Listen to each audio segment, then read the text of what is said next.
növbette huzurunlarda unutulmaz nakşilerimizden Salam Lutfullah. Sada ansamblinden İlyar Katarlıklar icrasıda. Next up is a special but also unforgettable song written for Lutfullah Mutalib. Salam Lutfullah. Enjoy.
Tapsam kavrenge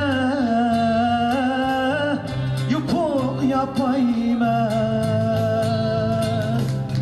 sana Lutfullah esteymen seni.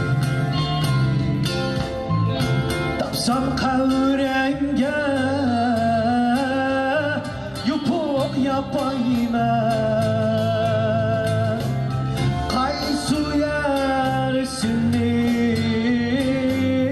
aldı koyga kabremli şair kimlerden sorayım kaysu yersini aldı koyga kabremli şair kimlerden sorayım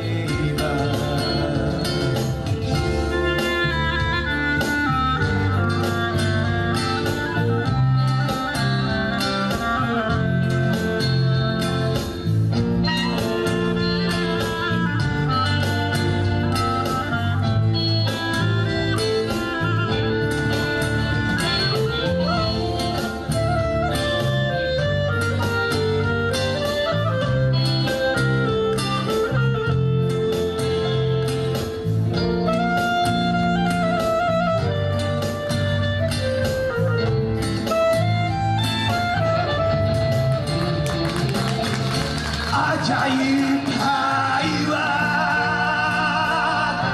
Kaysar idim sen şuna düşmanlar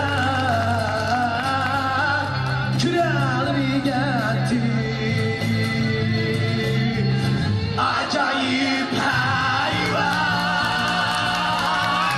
Kaysar idim sen şuna düşmanlar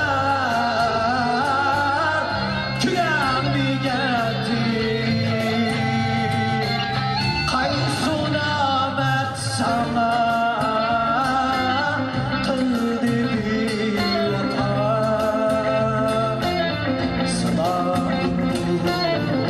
Salamullah esteyler